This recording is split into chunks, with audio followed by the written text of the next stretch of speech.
Lockdown के शुरू होने के बाद प्रधानमंत्री तीसरी बार देश को संबोधन करने के लिए आए और हमेशा की तरह जो वो शब्दजाल फैलाते हैं, नया नारा फेंकते हैं, कुछ कैमोफ्लेजिंग करते हैं और कुछ झूठ भी बोलते हैं। कल के भाषण में ये सब कुछ शामिल था। प्रधानमंत्री एक बहुत बड़ा झूठ बोले कि पीपीई और N95 की किट्स इस देश में नहीं बनती थी, मैंने बनवानी शुरू की। प्रधानमंत्री इस डॉक्यूमेंटेड ट्रुथ को नकार नहीं सकते कि 31 जनवरी से पहले और 8 फरवरी के बाद हिंदुस्तान इन सेफ्टी इक्विपमेंट्स को एक्सपोर्ट कर रहा था और 24 मार्च तक एक एक्सपोर्ट जारी थी और फिर सरकार के ही एक सर्कुलर के द्वारा, एक ऑर्डर के द्वारा उसको बाहर भेजना बंद किया गया। इसलिए ऐसा झूठ नहीं बोलना चाहिए जो डॉक्यूमेंट्स प्रूव करेंगे कि प्रधानमंत्री सच नहीं बोल रहे हैं। फिर प्रधानमंत्री ने एक जो नया नारा फेंका, इस बार वो फेंका आत्मनिर्भर भारत बनाएंगे। तो प्रधानमंत्री ये जानते नहीं है जो उनकी खुद की नीतियां रही हैं हिंदुस्तान के आत्मनिर्भरता को तोड़ने की। हमारे देश के पब्लिक सेक्टर को, गवर्नमेंट सेक्टर को कमजोर करने की पूरी कोशिश की गई 6 साल के अंदर। हमारे पब्लिक सेक्टर को और गवर्नमेंट सेक्टर को 100% विदेशी पूंजी के आगे फेंकने के फैसले लिए गए और विदेशी पूंजी को ज्यादा से ज्यादा रियायत देने के लिए हिंदुस्तान के श्रम कानूनों को कमजोर किया गया और उसके साथ साथ हमारे किसानों की जमीन को बड़ी आसानी से छीन लेने के लिए कई बार ऑर्डिनेंस लाए गए। तो कौन सी आत्मनिर्भरता की बात कर रहे हैं प्रधानमंत्री? मैं बताना चाहती हूँ मिस्टर प्राइम मिनिस्टर, हमारा देश आत्मनिर्भर है जिसकी आपने कमर तोड़ने की पूरी कोशिश की। वो आत्मनिर्भर भारत कौन सा है? हमारे देश के करोड़ों मजदूर जो सिर्फ पगार पे जिंदा हैं, जो स्वतः रोजगार हैं, जो दिहाड़ीदार हैं, जो अपने गांवों को छोड़ के दूर दराज काम करने के लिए जाते हैं, माइग्रेंट वर्कर्स हैं।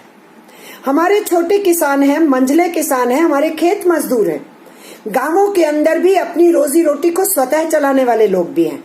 इनकी गिनती 110 करोड़ से लेके 120 करोड़ तक पड़ती है। ये आत्मनिर्भर लोग हैं जो अपनी रोजी रोटी चला रहे हैं।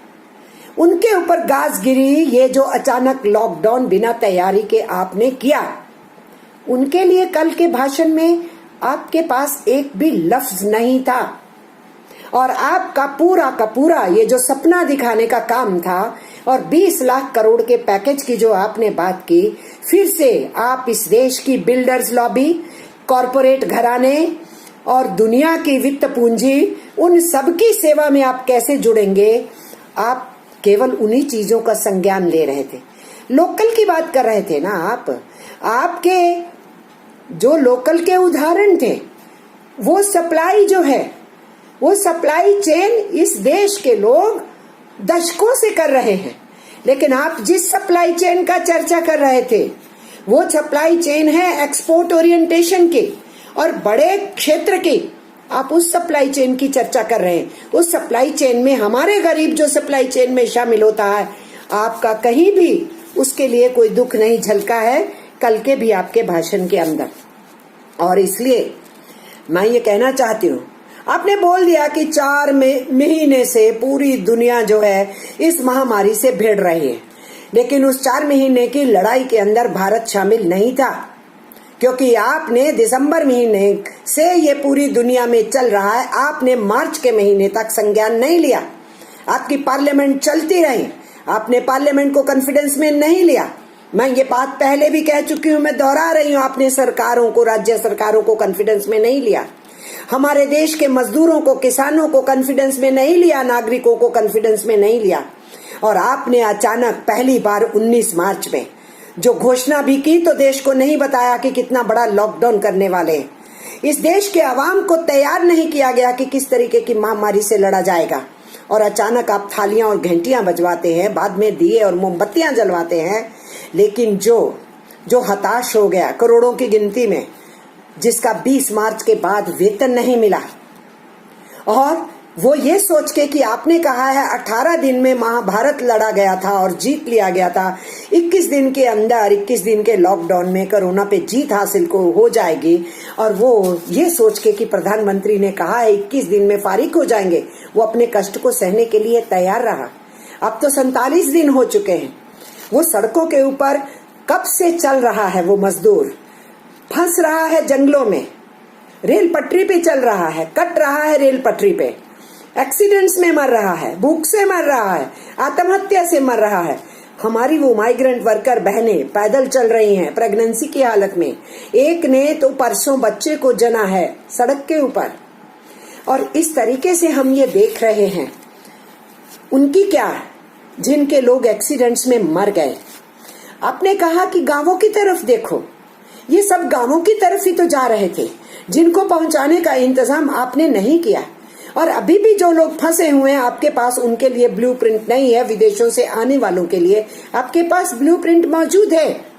और इसलिए आपने बीच में पूरा प्रयास किया कि मजदूरों को रोका जाए, जाने नहीं दिया जाए। आपकी सरकार ने रेलिंग चलाने से बीच बीच में रोक दिया।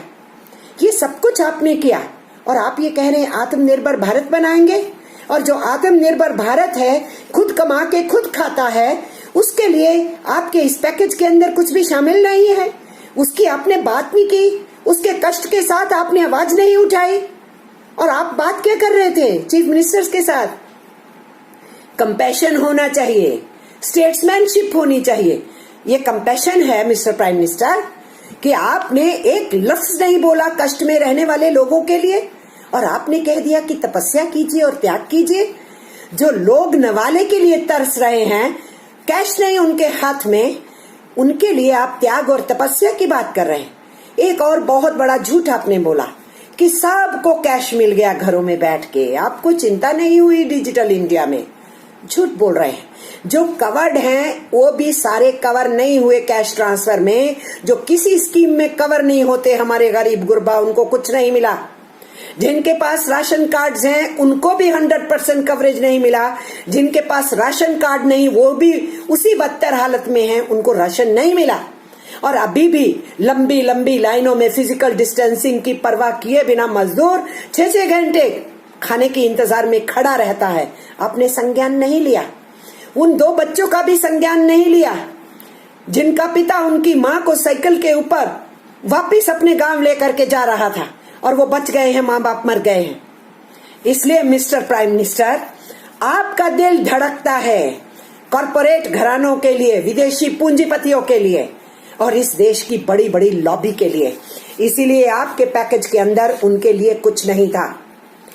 आपने अपने पैकेज में 20 लाख करोड़ का सपना दिखाया। वो काफी है आपके देशभक्तों के लिए, जो तथाकथित आपके भक्त हैं। वो देशभक्त नहीं है, वो श्यूडो देशभक्त हैं। उनको डुगडुगी बजाने का आपने छिंछना दे दिया। और आपके जो गोदी मीडिया हैं, उनके लिए भी 2-3 दिन का काफी सामान मिल गया है आपके इस भाषण से। वो चलता रहेगा।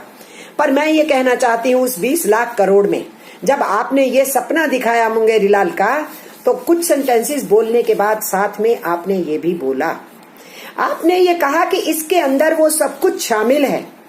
क्या शामिल है?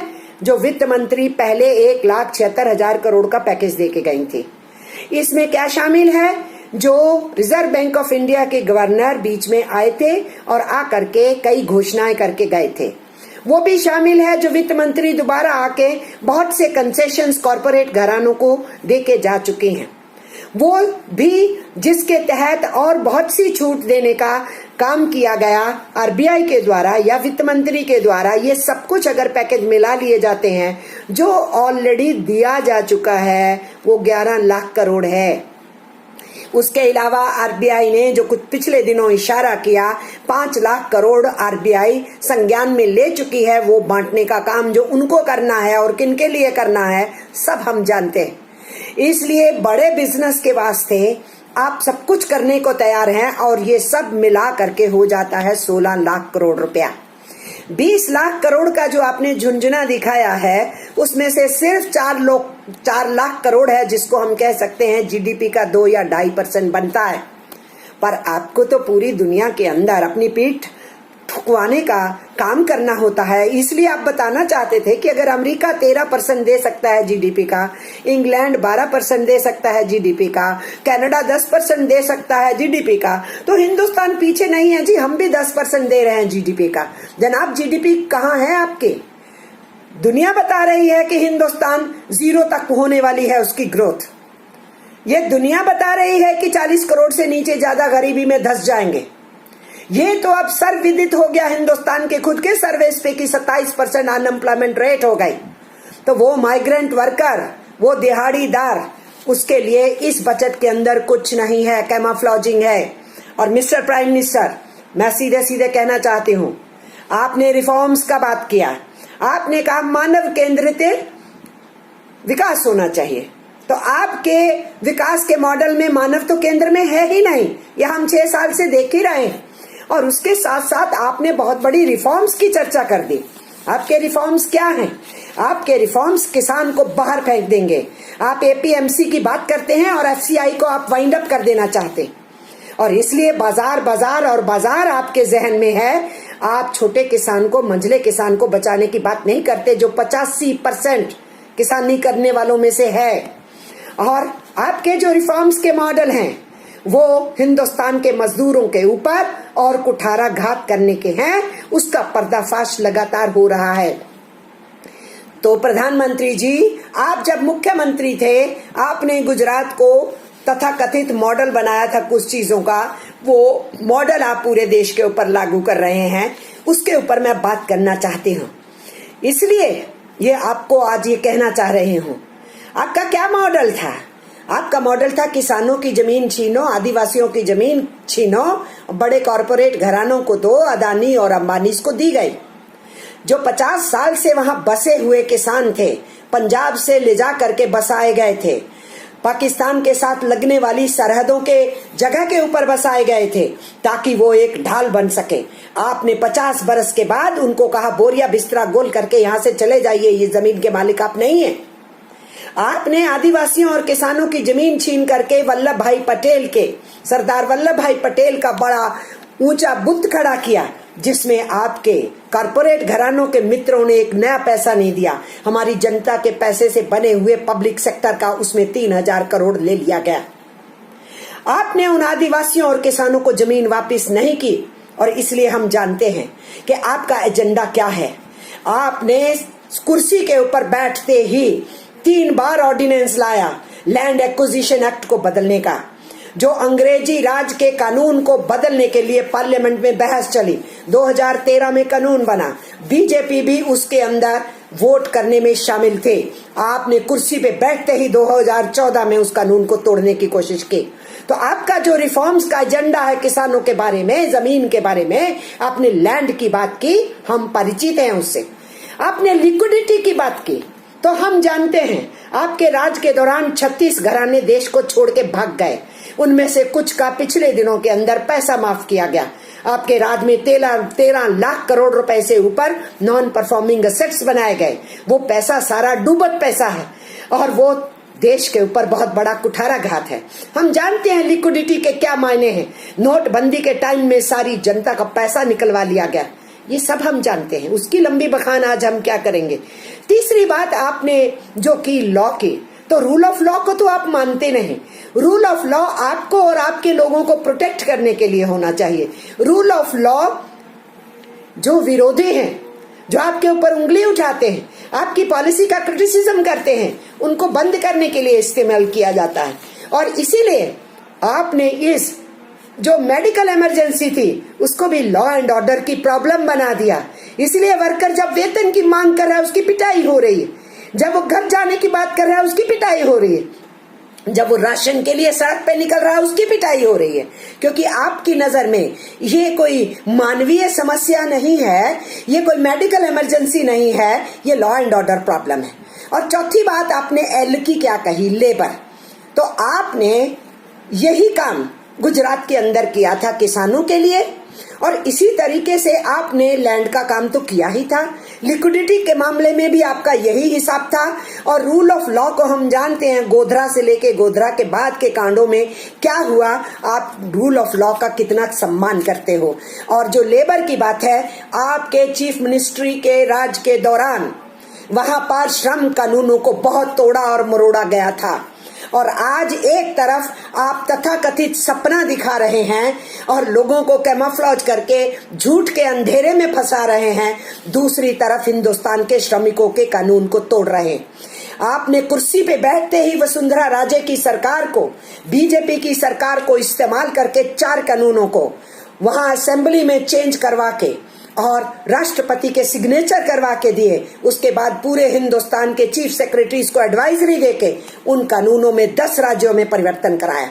आज आप उत्तर प्रदेश की योगी सरकार का इस्तेमाल कर रहे हैं और उनके जरिए से ऑर्डिनेंस लाया गया है, एक देश, एक भाषा, एक नेता, एक टैक्स, एक पहरावा, एक खान, यही बातें आप करते हैं ना।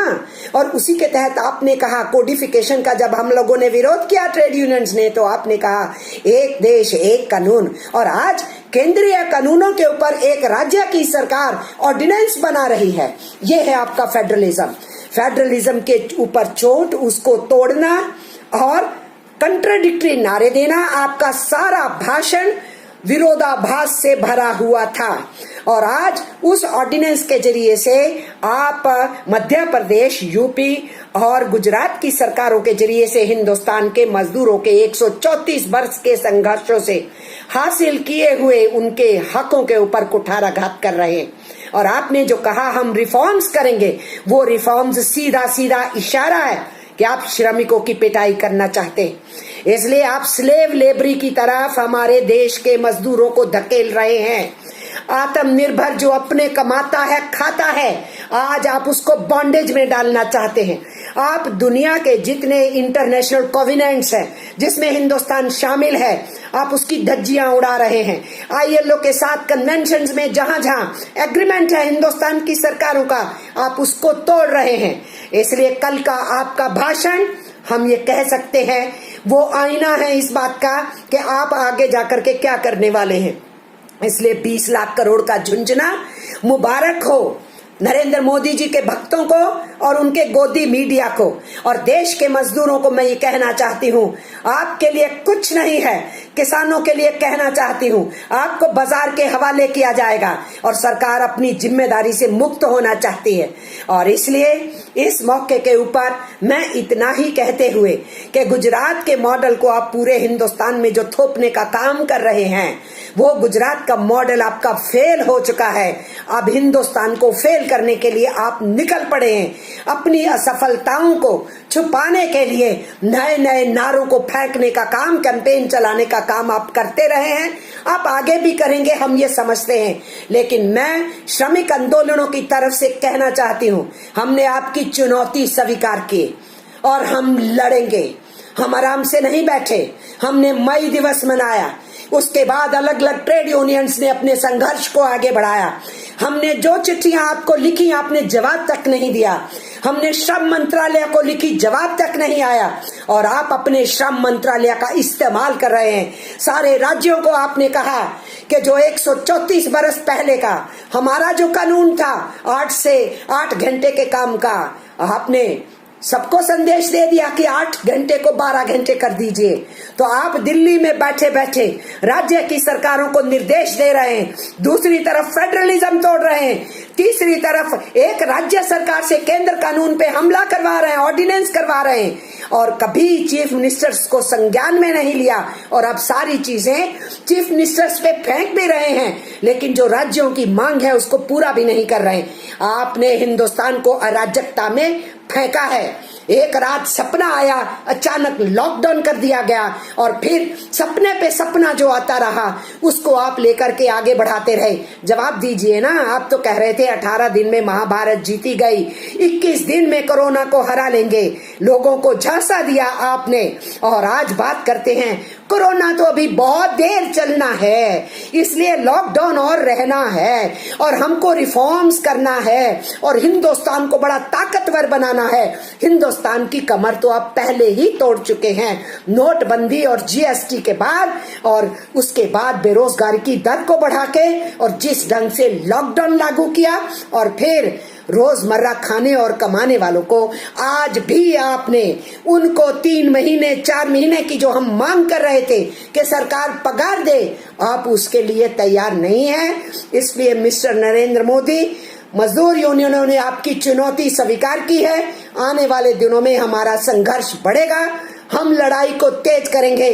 हम आराम से नहीं बैठे, हम अंग्रेजों से लड़े थे तो हम अपने आजाद हिंदुस्तान में अपने ही देश के लोगों द्वारा चुनी हुई सरकार, चाहे अल्पमत की वोटें लेके ज्यादा सीटें लेकर के बैठी हुई सरकार हो, हम उससे लड़ेंगे और भिड़ेंगे। आम आवाम से मैं कह रही हूँ, लड़ाई के लिए तैयार रहें। श्रमिकों से मैं कह रही हूँ, किसानों से कह रही हूँ, आने वाले दिनों में गहन संघर्ष होगा, हम उसकी तैयारी करें। आप सबको नमस्कार और प्रणाम, सत श्री अकाल और आदाब कहते हुए मैं जय हिंद कहते हुए अपनी बात को खत्म करती हूँ।